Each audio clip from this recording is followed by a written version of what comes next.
Okay guys, nung nakaraan may na-receive akong tanong doon sa TikTok ko regarding doon sa hindi daw gumagana yung strike through nung tinuro kong formula. So, ano nga ba yung strike through?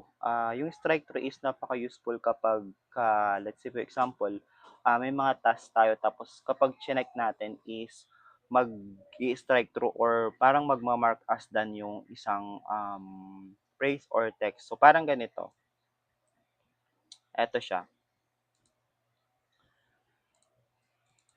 Ayan, nakikita niyo ba? So, ganito siya. Let's say, iche-check ko 'to, 'yan, tapos guguhit ito. Tapos eto, 'yan, nag-i-strike 'to siya. So, 'yan, ituturo ko kung paano siya gagawin. So, ang gagawin ko is gagawa tayo ng bagong sample dito. Dito lang mismo sa tabi niya para makita ninyo. So, ika-copy ko lang yung mga text. Eto, let's say done. Tapos task. Sobrang dali lang nitong gawin guys. So, pwede nyo siyang sundan. So, kapag ka na-enter nyo na itong mga label niya, so, punta lang kayo dito sa, eto, di ba, select nyo muna to. Tapos, punta kayo sa insert, tapos, checkbox. And, etong fill handle na to, i-drag nyo lang siya pababa kung hanggang saan yung lalagyan nyo ng check. And then, next, maglalagay tayo ng task. Halimbawa, task 1, task 2, task 3, task 4, task 5, task 6, task 7, task 8, task, saan yung mouse natin? 9, tapos task 10. Ubo lang ako, excuse me.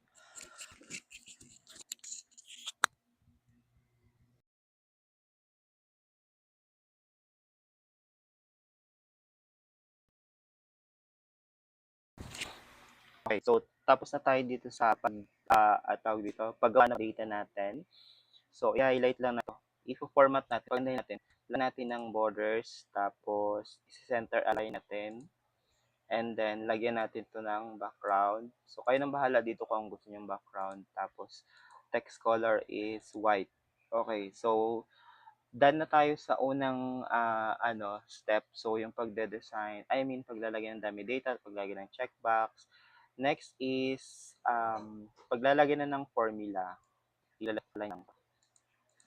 Ang mangyayari is, highlight to, itong mga design ng task, baba, select nyo yun siya, and then punta kayo sa format, tapos conditional formatting.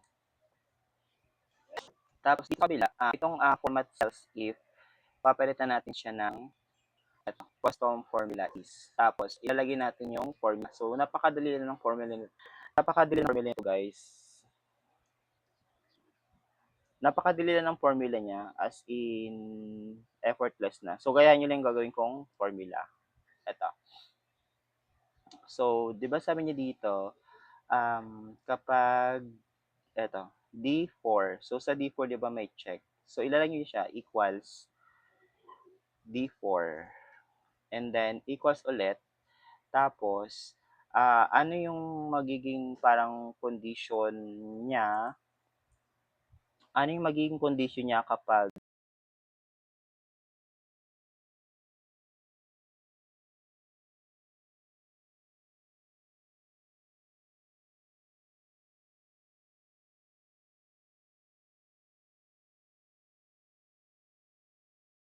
ka, ano yung value nung cells or cell na yon?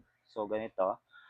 Ang ilalagay natin is kapag check or true, ito, um, ano yung gagawin niyang formatting style. So, iti-check ko to, and then, ilalagay natin dito, true. So, yun lang yung formula na gagawin niya. Tapos, dito niya pipiliin yung strike through. So, itong S na strike through, i-click niyo lang yun siya.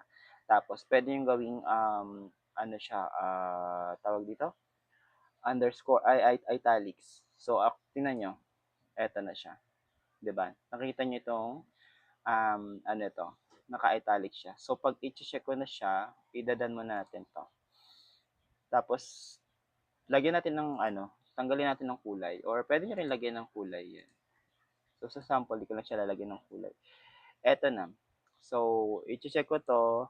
Yan, magguguhit siya or tawag dito, strike through. Yan. So, ganun lang siya kasimple yung strike through na lesson natin. So, ayun lang guys. Kung may natutunan kayo dito sa video, please subscribe to my channel kasi nag-upload ako ng mga tutorial regarding sa Google Sheet. So, related siya sa Excel. So, ang kung sheets enthusiast kayo, so pwede niyo akong i-follow para kapag kami bagong upload is mano-notify kayo. Also, nasa TikTok din ako, search nyo lang Lawrence Laudenio Digital and then marami akong ina-upload doon ng mga short form video. Yung mga long form kasi dito ko sa YouTube ina-upload kasi para mas detailed talaga at alam mo yun, pwedeng masundan ng mga users. So, yun lang and see you on the next one.